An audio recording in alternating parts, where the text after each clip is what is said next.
उसका भी सिर वहां पर रखा हुआ है। ओरिजिनल रियल शरीर का हिस्सा वहां पे रखा हुआ है। जिस जंजीर से यूहन्ना को बांधते थे वो जंजीर असली वाली वही वहां पड़ी हुई है।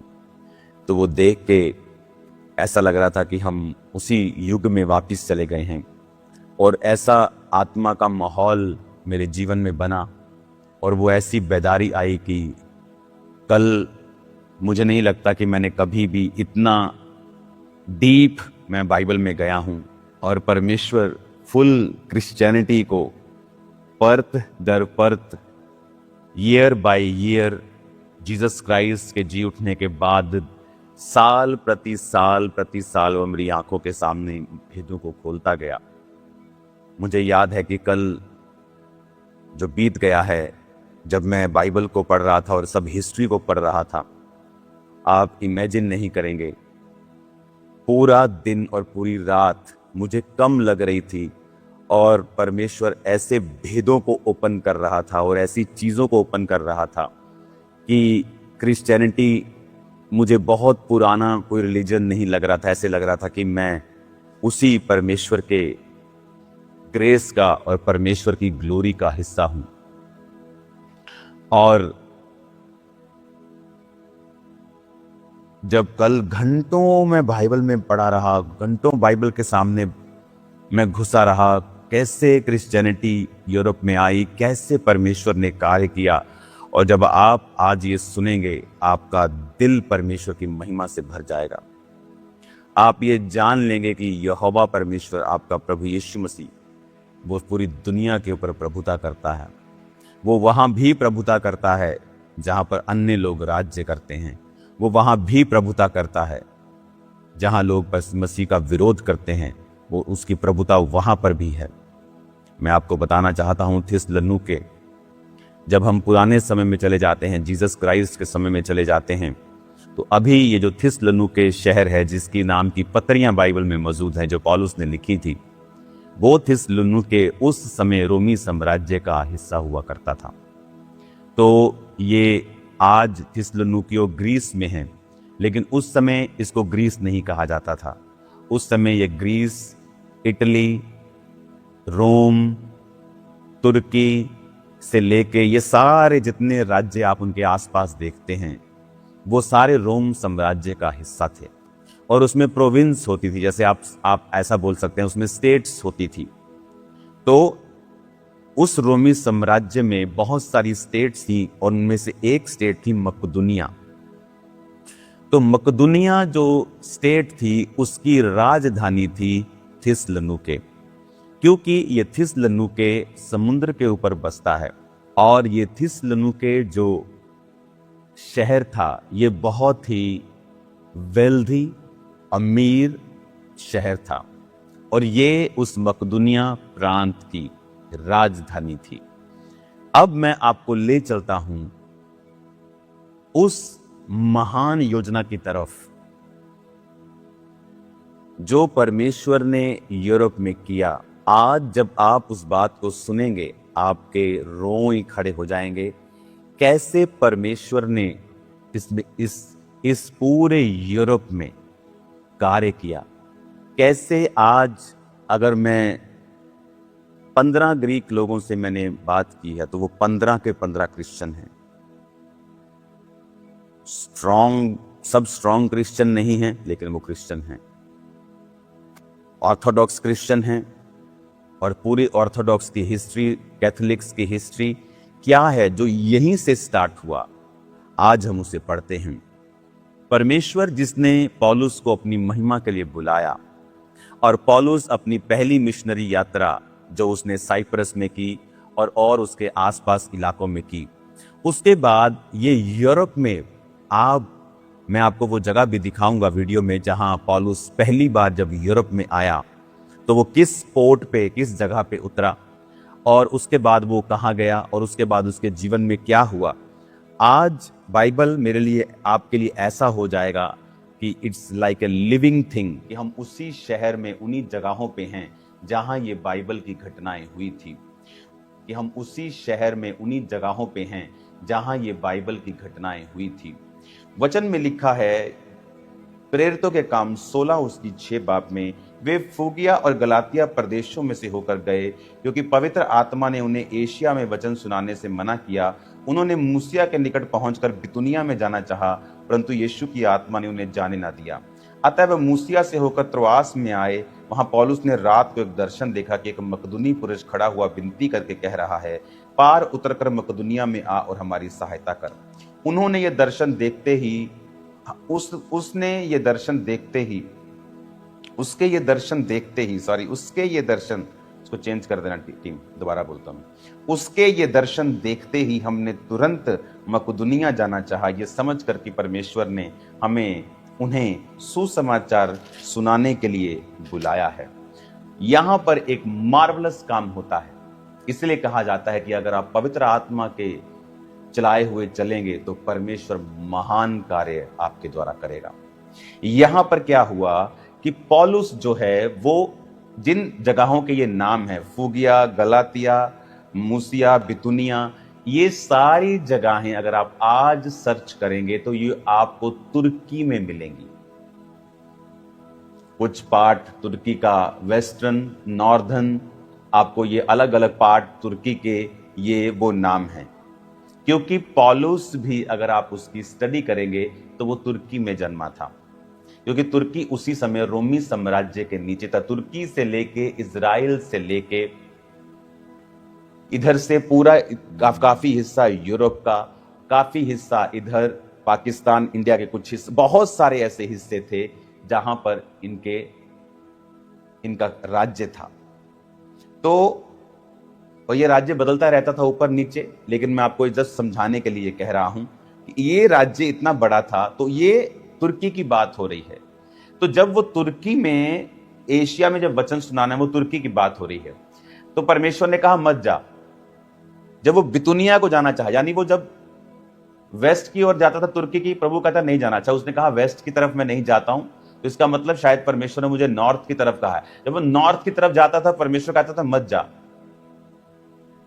और उसके बाद उसे एक दर्शन आता है कि मकदूनिया, क्या था मकदूनिया, मैंने आपको पहले बताया था। इस समय मकदूनिया अगर आप देखेंगे तो मैकेडोनियन एक देश है, अभी ये अलग देश है। अगर आप मैप देखेंगे तो अभी ये जो मकदूनिया जब प्रांत, तब ये स्टेट होती थी,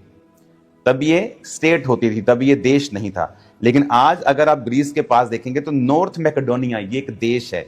ग्रीस के बिल्कुल पीछे इसका बॉर्डर लगता है Albania, Bulgaria, Kosovo, Serbia. North Macedonia ये उसके बिल्कुल पीछे लगता है, ग्रीस के साथ बॉर्डर इसका लगता है। तो ये उस मकदूनिया की बात कर रहा है कि ये मकदूनिया जो आज देश है, तब प्रांत हुआ करता था, लेकिन ये यूरोप में था। और वहां उसने दर्शन देखा कि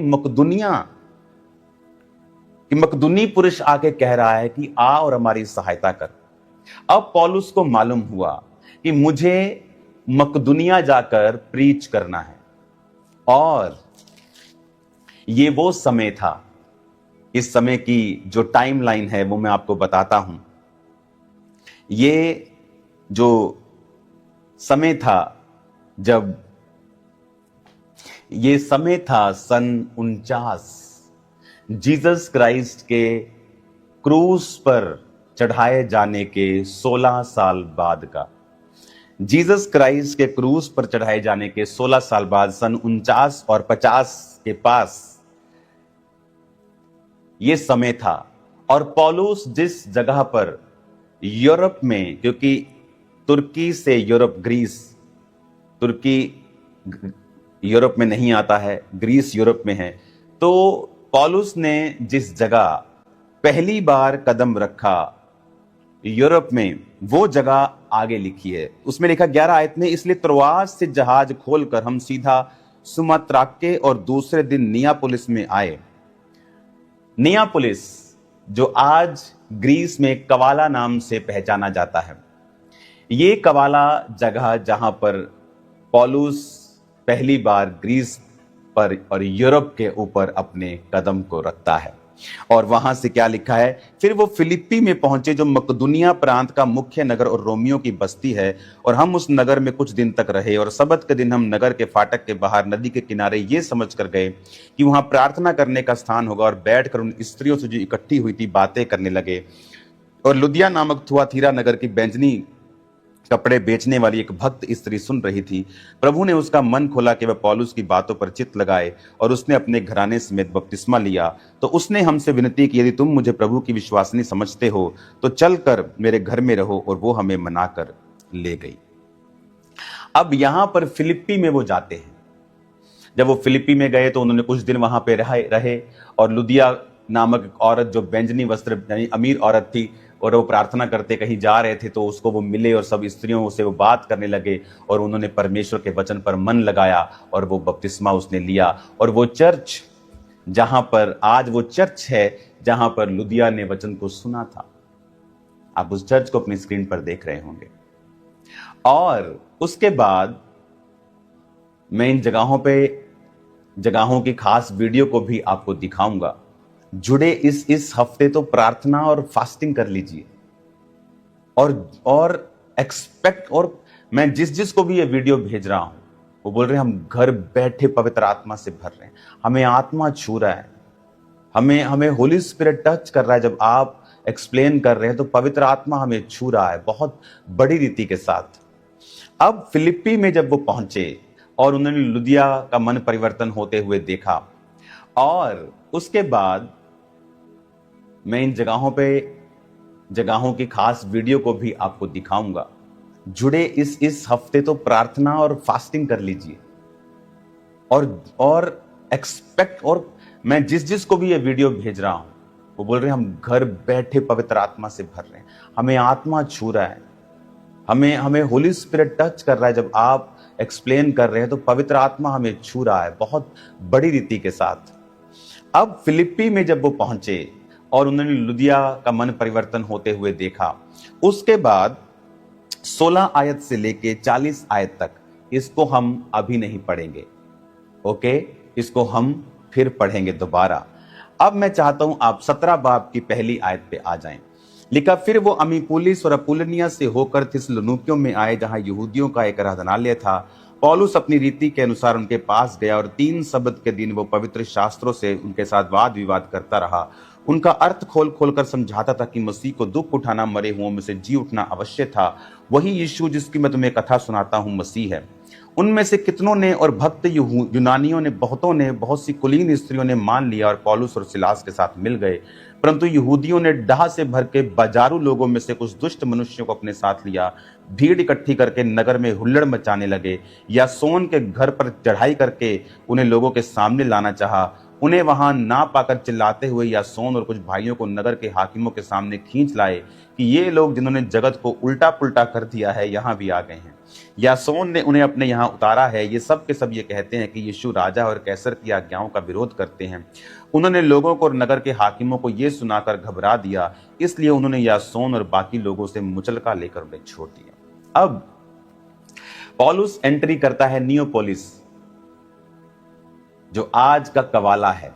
वहां से एंट्री करके वो फिलिप्पी में जाता है और वहां प्रीच करता है। लुदिया का हृदय परिवर्तन होता है और बहुत से लोग परमेश्वर को मानते हैं। उसके बाद बाकी का हिस्सा हम बाद में पढ़ेंगे, जब पौलुस एक दुष्ट आत्मा को निकालता है और वो जेल में जाते हैं और वो जेल टूट जाती है। उसका भी मैं आपको एक खास आपको दर्शन करवाऊंगा परमेश्वर की उन जगहों के जहां खुदा ने कार्य किया।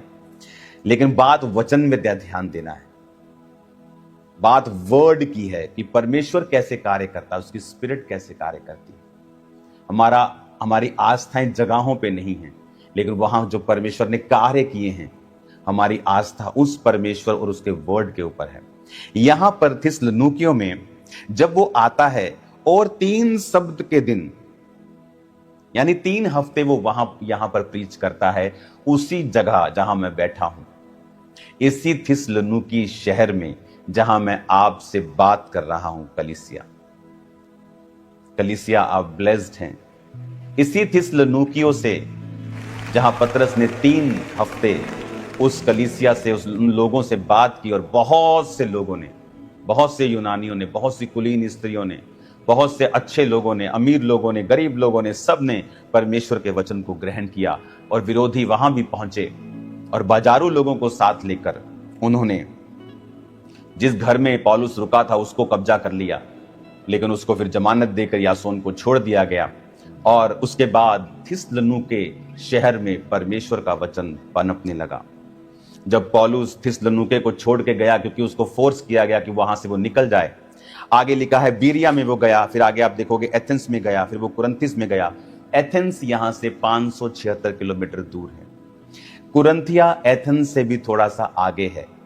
कुरिन्थिया बहुत ही करप्ट, बहुत ही अमीर शहर था जिसमें बहुत पैसा था। इसलिए आपने देखा होगा कुरिन्थिया को जो पत्रियां पौलुस ने लिखी वो कितनी लंबी लंबी है। पहला कुरिन्थिया, दूसरा कुरिन्थिया। आपने गलातियों की कलीसिया देखी, फिलिपियों की देखी, आपने इफिसियों की देखी, आपने थिस्सलुनीकियों, आपने कुलस्सियों, फिलेमोन, दूसरा थिस्सलुनीकियों, तिमुथियुस, पहला तिमुथियुस, दूसरा तिमुथियुस, तीतुस। आपने देखी छोटी छोटी पत्रियां। कुरिन्थिस की पत्रियां लंबी लंबी क्यों? क्योंकि उस कलीसिया में जब पौलुस रुका और उस कलीसिया को स्थापित किया, क्योंकि वहां का माहौल ऐसा था, वहां की जो डेवलिश चीजें ऐसी थी कि वहां उसको सुधारने के लिए लंबी लंबी पत्रियां आप देखोगे। कुरिन्थिया एक शहर है, आज भी है। एथेंस एक शहर है, आज भी है, जो आप बाइबल में पढ़ते हो। 16 आयत में लिखा है, प्रेरितों के काम 17 उसकी 16, जब पौलुस एथेंस में उनकी बाट जो रहा था। तो एथेंस एक शहर है। कुरिन्थिस 18 बाप उसकी 1 आयत में लिखा है, इसके बाद पौलुस एथेंस को छोड़कर कुरिन्थिस में आया। कुरिन्थिस एक शहर है। जब मैं यहां से अब जा रहा हूं और मैं जल्दी ही कलीसिया आपके बीच में हूंगा जलंधर खामरा में, लेकिन मैं आपको ये एथेंस और कुरिन्थिस दोनों दिखाऊंगा। मैं आपको थिस्सलुनीके दिखाऊंगा, आपको फिलिप्पी शहर दिखाऊंगा, नियोपोलिस यानी कवाला जहां पे पौलुस ने पहला कदम रखा था वो दिखाऊंगा। आपको पूरी पौलुस की यात्रा, आपको याद है मैंने एक दिन आपसे कहा था पुलपिट के ऊपर कि परमेश्वर ने मुझे आपको पौलुस की यात्रा समझाने के लिए कहा है। लेकिन जब मैं वचन को तैयार करने लगा तो परमेश्वर रोक कर मुझे और वचन देता था संडे के लिए। हालेलुया। तो आज आप बाइबल को लिविंग रूप में सुन रहे हो कि आप थिस्सलुनीकियों से वचन सुन रहे हो। हालेलुया। थिस्सलुनीकियों की पत्री को अगर हम पढ़ते हैं तो मैं आपको, अगर आप निकालेंगे ना तो आपको महसूस होगा। और आपको पता है क्योंकि ये पौलुस की सेकंड मिशनरी यात्रा की शुरुआत ही इस थिस्सलुनीके और फिलिप्पी से हुई। तो इसीलिए अगर आप हिस्ट्री पढ़ेंगे तो पहला थिस्सलुनीके और दूसरा थिस्सलुनीके नए नियम की सबसे नई पुस्तकों में से एक आती है। सबसे पहले लिखी गई पुस्तकों में आती है ये, पहला थिस्सलुनीके और दूसरा थिस्सलुनीके। हिस्ट्री में लिखा है ये। इसका मतलब अगर आप यहां पढ़ते हैं और हिस्ट्री में पढ़ते हैं, आपको मालूम होता है कि ये सब, क्योंकि जब हिस्टोरियन इन चीजों को पढ़ते हैं तो वो बाइबल को नहीं मानते, वो कार्बन डेटिंग करते हैं, वो चीजों को दूसरी हिस्ट्री की बुक्स में जो दूसरे धर्मों ने, दूसरे राज्यों ने लिखी, वहां से उसकी खोज करते हैं। तो इमेजिन करो कि परमेश्वर के पवित्र वचन को जब हिस्ट्रियों में खोजा गया और जब बाइबल में खोजा, सारी डेट और टाइमिंग मैच करती है। हालेलुया। ये जीवित परमेश्वर है, सच्चा वचन है उसका। अब थिस्सलुनीके अगर आप पढ़ेंगे पहला अध्याय पहली आयत, पौलुस तीमुथियुस की ओर से थिस्सलुनीकियों की कलीसिया के नाम जो परमेश्वर पिता और प्रभु यीशु मसीह में है, अनुग्रह और शांति तुम्हें मिलती रहे। हम अपनी प्रार्थनाओं में तुम्हें याद करते और सदा तुम्हारे विषय में परमेश्वर का धन्यवाद करते हैं और अपने परमेश्वर और पिता के सामने तुम्हारे विश्वास के काम, प्रेम का परिश्रम और हमारे प्रभु यीशु मसीह में आशा की धीरता को लगातार याद करते हैं। हे भाइयों, परमेश्वर के प्रिय लोगों, हम जानते हैं तुम चुने हुए हो, क्योंकि हमारा सुसमाचार तुम्हारे पास ना केवल शब्द मात्र से ही वरन सामर्थ और पवित्र आत्मा से और बड़े निश्चय के साथ पहुंचा है, जैसा तुम जानते हो कि हम तुम्हारे लिए तुम्हारे बीच में कैसे बन गए थे। बड़े कलेश, पवित्र आत्मा के आनंद वचन को मानकर तुम प्रभु की सी चाल चलने लगे। यहाँ की मकदुनिया और अखया के सब विश्वासियों के लिए तुम आदर्श बने। हालेलुया। अब आपको ये समझ आ रहा है कि वो क्या कह रहा है। अब आपको आ रहा है ना समझ। जब वो नियोपोलिस यानी कवाला में आया, वो फिलिप्पी में गया, लोगों को बदला, वहां उसको जेल में रखा, जेल टूटी, वहां के दरोगा ने परमेश्वर को मान लिया। उसके बाद जब वो फिर वापस थिस्सलुनीके में आया, 3 हफ्ते प्रीच किया, लोगों ने उसे धक्का देके आगे कर दिया, वो बीरिया में आया, उसके बाद वहां उसने प्रीच किया, फिर वो आगे बीरिया में भी लोगों ने उसका पीछा किया, फिर वो एथेंस में चला गया, फिर वो कुरिन्थी में चला गया। जब वो चला तो गया, लेकिन उसे सता रहा था कि मैं वहां 3 हफ्ते प्रीच करके आया हूं थिस्सलुनीकियों में। तो थिस्सलुनीकियों में उस कलीसिया का क्या होगा जब वो 3 हफ्ते पुराने विश्वासी हैं, लेकिन उन्होंने परमेश्वर की बड़ी सामर्थ को देखा है। वो लड़की जिसमें दुष्ट आत्मा, भविष्य बताने वाली दुष्ट आत्मा थी, उस दुष्ट आत्मा को निकलते हुए देखा, वहां पे हीलिंग को देखा, डिलीवरेंस को होते हुए देखा, जेल हिल गई, दरोगा जेल का जो जेलर था मेन, बपतिस्मा ले लिया। तो उन्होंने बड़े मिरेकल्स को देखा था। लेकिन पौलुस तब भी ये चिंता में था कि उनका क्या होगा जब उन पे कलेश आएगा।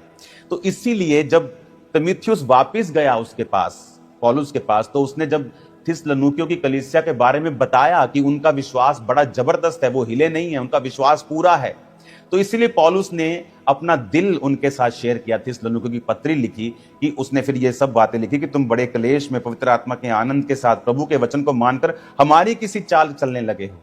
यानी उसको खबर मिली कि कलीसिया जो थिस्सलुनीकियों की है वो टूटी शूटी नहीं है, वो तो बड़ी सामर्थ के साथ आगे बढ़ रही है, वो तो आदर्श बन गए हैं जी, वो तो इतना विश्वास है उनका, कोई चर्च मिस नहीं कर रहा, कोई कुछ नहीं हो रहा, परमेश्वर के वचन में वो बढ़ रहे हैं और परमेश्वर के फियर में बढ़ रहे हैं और मिरेकल्स हो रहे हैं उनके लाइफ में। पौलुस आनंदित था।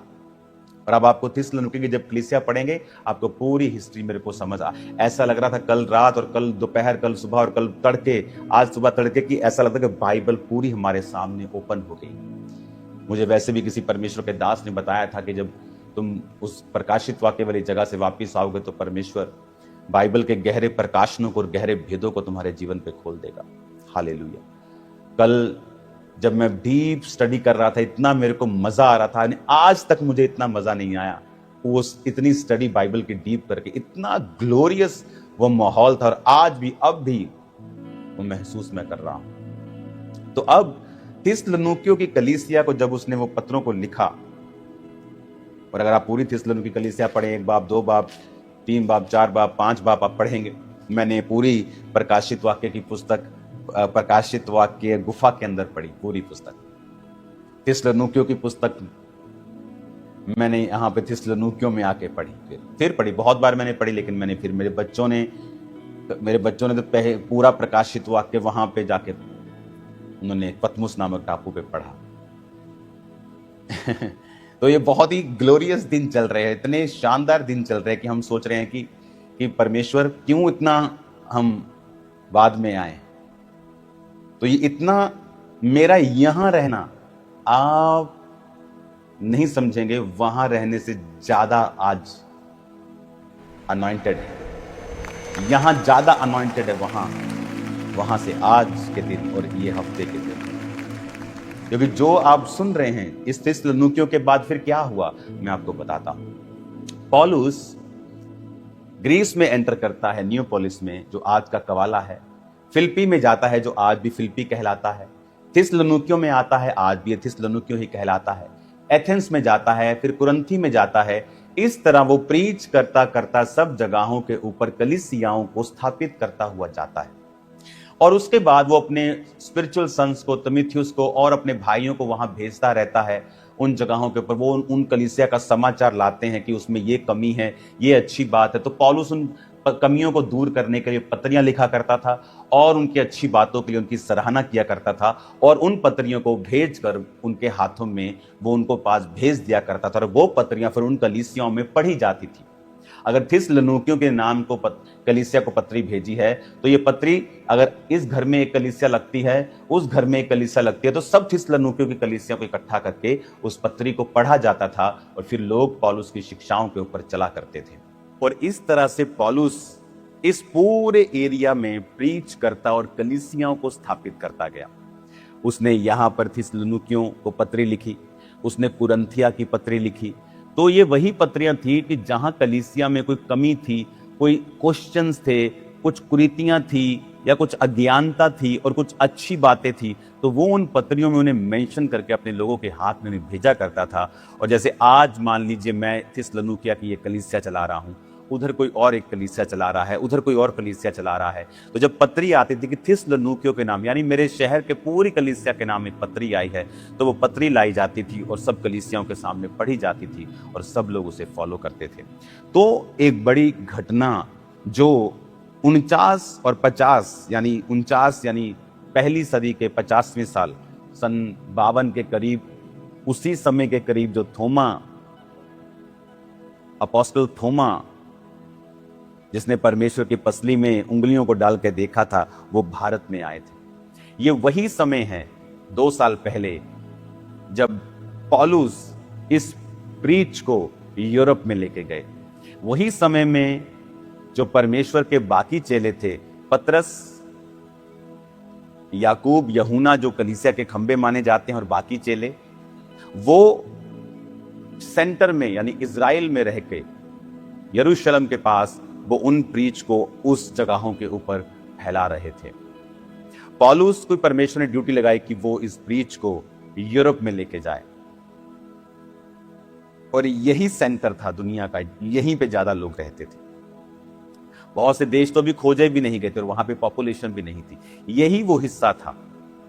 और जब 50 ईस्वी के करीब पौलुस यहाँ पे आए और उन्होंने यहाँ पे प्रीच करना शुरू किया और जगह जगह कलीसियां स्थापित हुई, और पौलुस ने कहा कि मैं सिर्फ वचन से तुम्हारे पास नहीं आया, पर उसने क्या लिखा देखो 5 आयत में, पहला थिस्सलुनीकियों 5:1-5 कहता, हमारा सुसमाचार तुम्हारे पास केवल शब्द मात्र में नहीं परंतु सामर्थ और पवित्र आत्मा में और बड़े निश्चय के साथ पहुंचा है।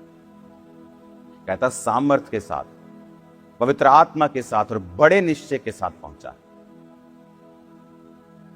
यह समाचार सिर्फ शब्दों से नहीं था। हालेलुया, परमेश्वर महान है। कहता नो नो नो, सिर्फ शब्दों से नहीं, be healed in the name of Jesus.